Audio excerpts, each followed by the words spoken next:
Hello, everybody. I'm Scott from Scott's Song by Song and Spotlights. I'm going to show you my presentation about prog rock for beginners at this time. And what this video is about, well, you'll see as we go along. It's not just strictly for very beginners. I'll be sharing my recommendations for where to begin if you're interested in discovering progressive rock, aka prog or prog rock. How did I determine this? Well, I got 20 prominent prog bands and artists that I think represent a wide spectrum of prog rock in different subgenres and eras. I've then chosen what I think is the best album to start with for each of them. What this list is not. These are not my favorite or my choice of the best album overall for each of them. This list is not meant to have lots of obscurities or cult favorites. Who is this list meant for? Anyone who's interested in finding about prog rock. You don't have to know much or even anything about prog. Or anyone who likes prog already, but might want to expand into listening to artists they might not be as familiar with, wants a good starting point. Anyone at all who wants to know about prog. Who am I to say this? Well, I'm a longtime prog fan who's built a reputation in recent years as a blogger and reviewer. You're going to see some links down in the description of the video. I'm a lifelong musician, mainly guitar, as you see behind me, and vocals, but I dabble in other instruments as well, particularly percussion, maybe a little bit of keyboards. I've been a professional music teacher for more than 35 years, elementary music. But really, I'm just a guy with an opinion. I make no claims to be an expert. You can definitely have a different opinion from me. My word is not law. These are just my ideas on the matter.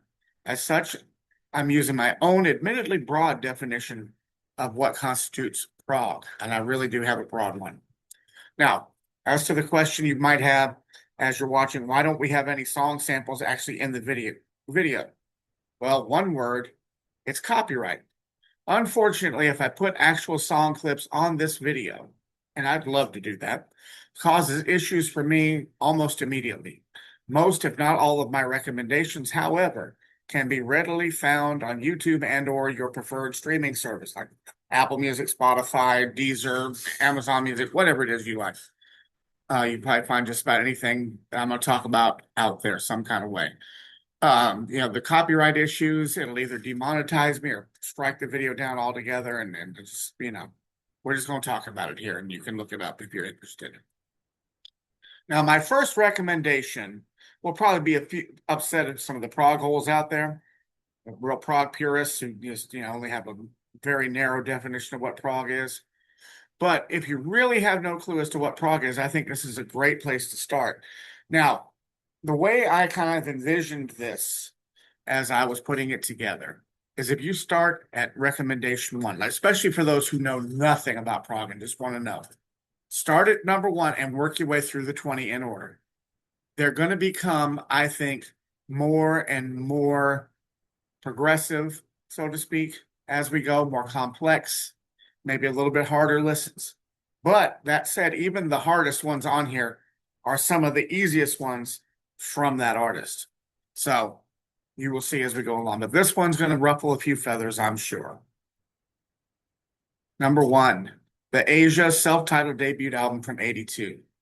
We got key tracks on here. Heat of the Moment, Only Time Will Tell, Time Again, Here Comes the Feeling. I should have put Soul Survivor there too.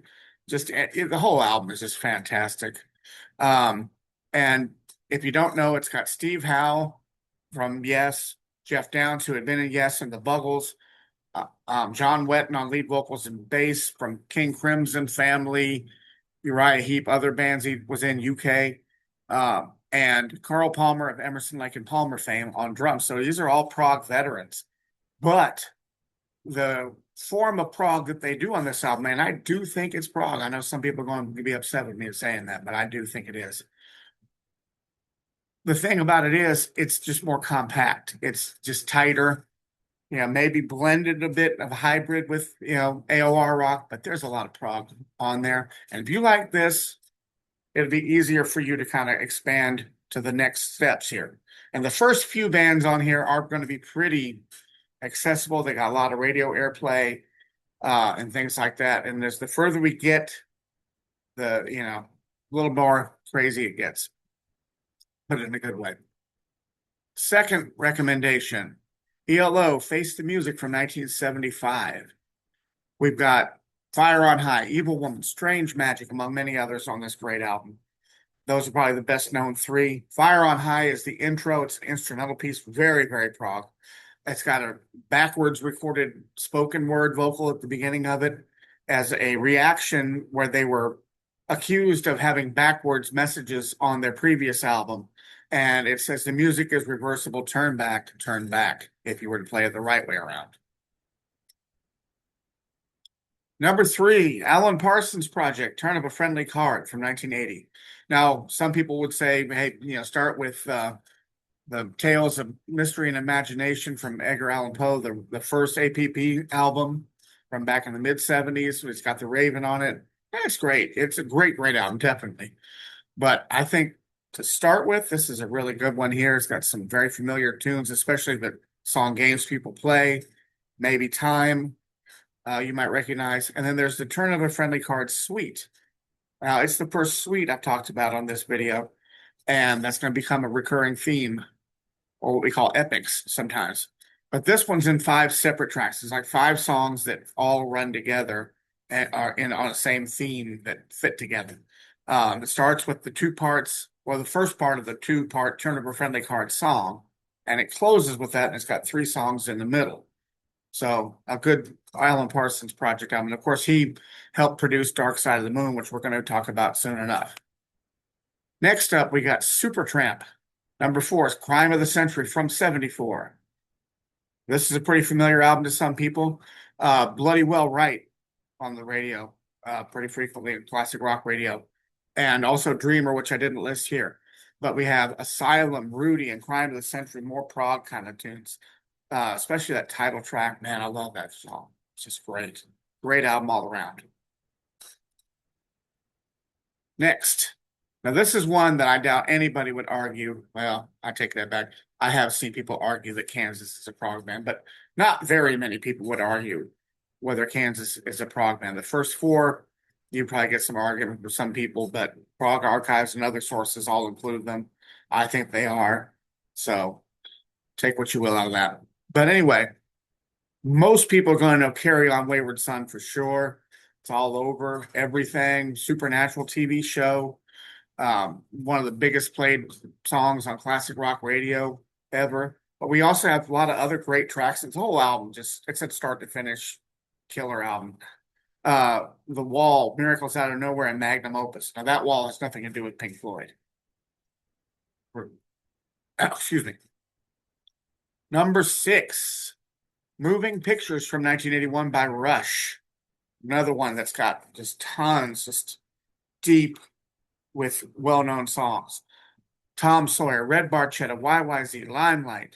Camera Eye is the longer prog kind of track on that album, about 11, 12 minutes, I think. But, the album is just stacked from one end to the other. Just great stuff from the Canadian power trio, proggers. There's, lots of great Rush. You can go, if you like this, go backwards, go forwards. You'll see a progression in either way. Go back about 2 albums and 3 albums from this, you get what probably is the 2 most overtly progressive albums in Rush's catalog, Farewell to Kings and Hemispheres. But I think it's all prog except for maybe the first album, and halfway on the second album, Fly By Night. And from there, they just really embraced it. And we're always pushing the boundaries, even in the shorter songs, tighter songs, that kind of thing. But this is kind of the balance in the middle of it all. Here we go with Dark Side of the Moon, number 7, Pink Floyd. I didn't put it on there, but it's 1973. One of the biggest selling albums of all time. One of the best known album covers. It holds the record for longest charting album on Billboard's 200 album chart. I think it's like 741 weeks, something like that. Just amazing, amazing album. I got some key tracks: Breathe, Time, Us and Them, Brain Damage, and Eclipse. But this is one to start and just play the whole doggone thing, just straight through. And it's a great experience. Next is one that maybe not as many people know about outside of the prog world, but Camel, British band from the mid 70s and beyond. I think they still exist in some form or another these days. But this is their 1974 album, Mirage, and I just love this album. It's not overly complex, the types of things, but it's very progressive. It doesn't always have to be lots of fiddle faddles and really intricate phrasing on the instruments and things like that to be prog. It's just kind of more of a frame of mind approach. And this album certainly has it in spades. We got Free Fall, the three-song suite, Nimrodel progression, White Rider, which is basically a Lord of the Rings reference, Earthrise, and Lady Fantasy. Lady Fantasy is probably my favorite Camel song, and it's about a 15-minute. So the song lengths are getting longer as we go along. Now my favorite prog band, my favorite band for that matter. And Rush was my second favorite, by the way. But we have Yes with the Yes album from 1971. And I did kind of debate over this one with myself about what I was going to include for Yes. But I decided to go with this one. It's the first one with Steve Howe. They had two albums previous that are great albums too, but they're kind of different from what started with this album.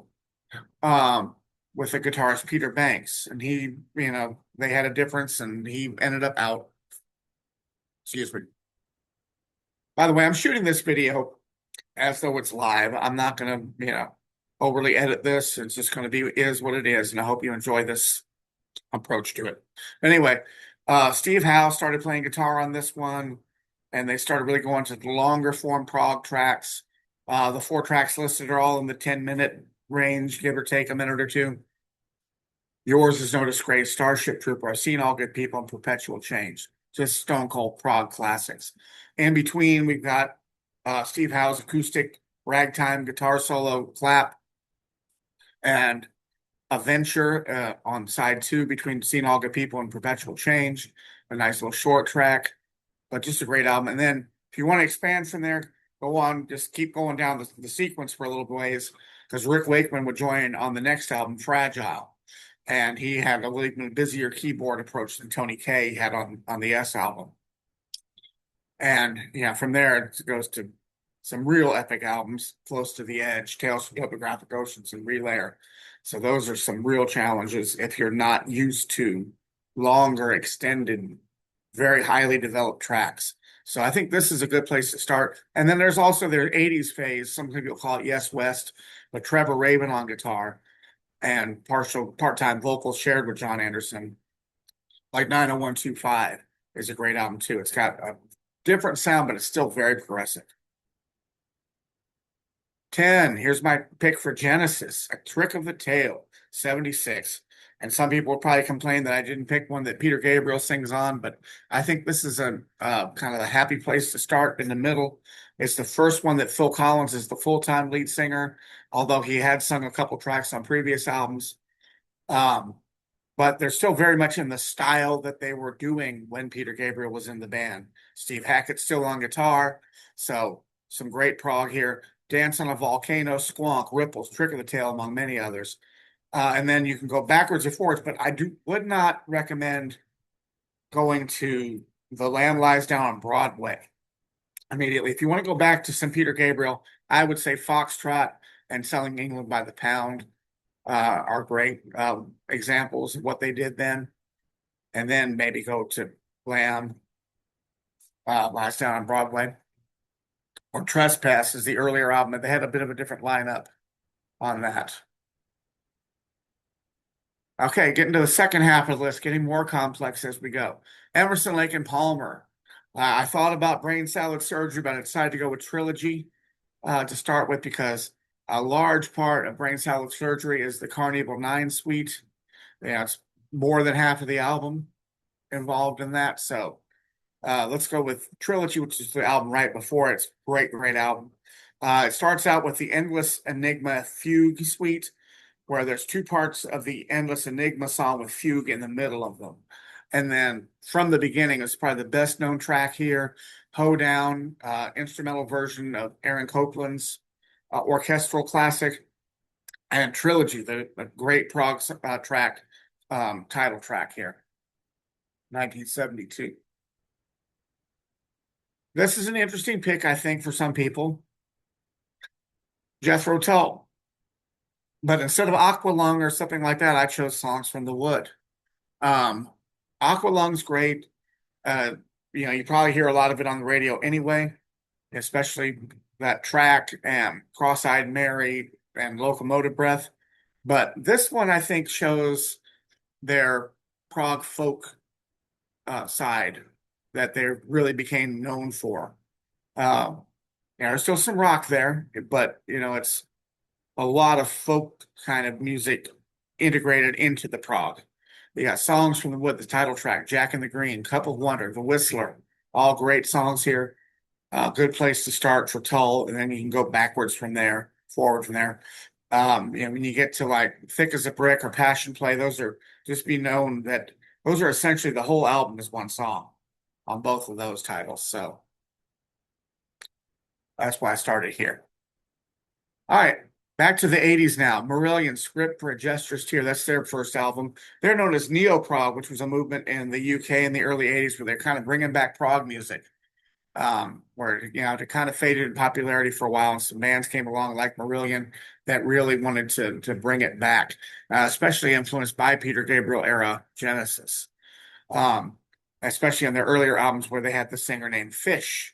His real name is Derek Dick, so I guess you can imagine why he chose a moniker instead of his own name. And then after a few albums, he left, and they brought in another singer named Steve Hogarth in '89, and he's been the singer ever since. The lineup hasn't changed ever since. And I love a lot of the H era albums too, but I just think this is such a great album to start with, to get a taste of Marillion. Script for a Jester's Tear, title track, He Knows You Know, Garden Party, the first one I ever heard way back in the 80s on MTV, Forgotten Sons. Unfortunately, they never really caught on in the US, but I know they're huge in the UK. Now the 90s and a prog metal band, the prog metal band, if you ask me, the ultimate one. Dream Theater Images and Words from '92. And it's the first one with their singer, James Labrie. It's the second album overall. They had Charlie Domenici on the first album. He had a bit of a different sound. It's a good album, but they really found themselves on this album, I think, and it set the mold for everything that would come after that. Got Pull Me Under, Take the Time, Metropolis Part 1, The Miracle and the Sleeper, Learning to Live. Yeah. And there's some lighter tracks on there too. It's not all heavy. That's a beautiful thing about them. They can really be more diverse than you'd think. Hey, going up to the 21st century now, 2002, the band Porcupine Tree, which I'm wearing one of their shirts, a later album. Can't really see it very well. If I did this a little bit, there you go. Fear of a Blank Planet. Anyway, they started in the 90s as a project of Steven Wilson. He had come out of the band No Man, which still exists in one form or another when they wanted to, at least. And we recorded a number of albums in the 90s, but they changed drummers on this album to Gavin Harrison from Chris Maitland previous. And I think they really came together. And the next few albums are all just absolute classics of Porcupine Tree. But this is, I think, the best place to start. You got Blackest Eyes. Man, that song. It will grab you. Trains, Lips of Ashes, and Sound of Music. They're what I call modern prog. They have a lot of the classic prog influences, but really brought it into the 21st century in a lot of ways. Another band of the 2000s, started in the 90s as well, Spock's Beard. And this is one that's got a full-length epic on it, 20 minutes plus. And they call this album an EP for some reason. I think it's just because it was the CD era and they were all trying to fill up that 80 minutes, for albums. And this was a little bit less, but it's still about an hour. It's longer than a single album from the 70s or 80s, what was on LP. So great album. At the end of the day, Thoughts Part Two, Part One was on a previous album, all on a Sunday, and The Great Nothing, which is the 20-minute plus epic. Just phenomenal song. So good. And this is the original lineup with Neil Morse being the primary singer, composer, keyboardist. But he would leave. There'd be one more album before he would leave for his own reasons. And then they had two more periods after that, right up to the current time. They're still together. I interviewed Alan Morse, his brother, who's the guitar player for the whole history of the band, just recently. You can find that video on YouTube and Facebook.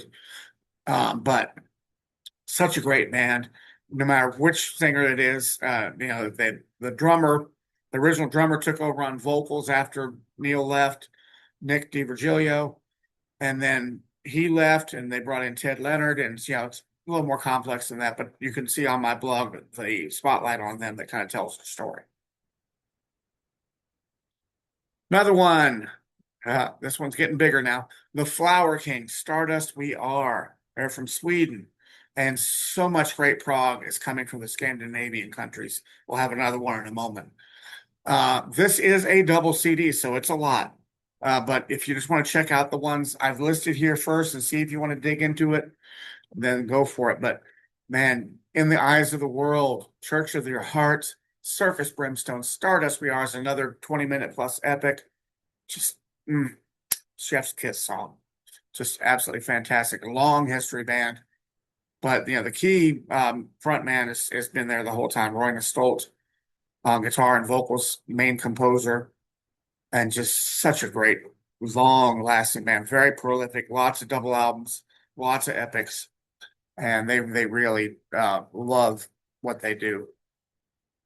Here's the other Scandinavian band, but this one's from Norway, and this is their most recent album. It's the newest album on my list from 2025, last year. I gave it a 5-star review, Magic Pie Maestro. And you can go back from this album if you like and check out. They've had some different singers along the way too. But Opus Imperfectus, it's like an opening epic of about 18 minutes, and then it bookends it again at the end, which is a small portion. And then in between, we have tracks like Name It to Tame It, Somebody Else's Wannabe, and Everyday Hero. Fantastic album.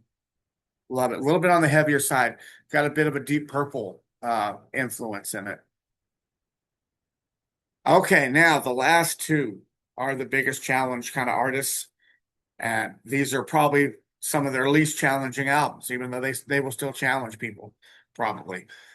This is from King Crimson, Discipline, 1981. This is a reformed King Crimson after the 70s. They took a hiatus for several years. Well, actually, I think Robert Fripp, the main guy of King Crimson, dissolved the band, and he had really no intention originally of bringing it back. He was getting a band together called Discipline, but he brought Bill Bruford from earlier King Crimson and had been a Yes before that on the Yes album that I recommended. But then he brought in two Americans to round out the band, Tony Levin on bass and Chapman Stick, which is a very long string instrument that he plays to great effect, and Adrian Blue on guitar and vocals. First time he shared the guitar seat too, with another guitar player. So this is the first of that era of King Crimson, but there's still a lot of commonality with the old stuff. It's just got a little bit more of an 80s sound to it. Got Elephant Talk, Indiscipline, Sheltering Sky, and the title track Discipline. Wonderful album. Go back, to the 70s albums like Red. A lot of people are probably upset that I didn't say In the Court of the Crimson King is the one to start with. That's their debut album, and it's wonderful, but man, there's a lot going on there. So, if you like this, they'll go back and explore or go forward and explore, because they kept this lineup for a couple more albums and then even more expanded lineups as a little bit later on. So, and then number 20, Frank Zappa, Apostrophe from 1974. Oh man, Frank Zappa has so many albums in his career, and he's passed away many years ago, decades ago now, but he was extremely prolific in his career. So I don't know, countless albums. more albums than I can tell you. And I don't know all of them. I'm not an expert on Frank Zappa at all, but I do like some Frank Zappa. And this is a fun one here. It's a lot more tongue in cheek. Well, Frank Zappa was very sarcastic, so get a lot of that. But a lot of humor, a lot of kind of outlandish humor. I should have really said that "Don't Eat the Yellow So Sweet" because there's a few other tracks that go along with it that follow that. That all kind of fits together. Cosmic Debris, Apostrophe, which is the title track, has Jack Bruce playing bass, an instrumental piece, and Stinkfoot. And maybe go to Overnight Sensation. It's kind of the companion album to this as well. And then, if you want to go on down a Frank Zappa rabbit hole, you can do it because there's plenty there to do. So I hope you enjoyed this. Thank you so much for watching it. I hope everybody will comment your thoughts below. Now, if you're a more experienced progger like me, hey, you know, see what you, tell me what you think. And or if you're just someone who wants to find kind of, get out of their rut a little bit and find some other bands and don't know where to start with those. If you're looking at it that way, if you're a complete novice, and my video helps you, start down the path that if you're interested in it, let me know. And then like the video, please subscribe to my channel. Please do that.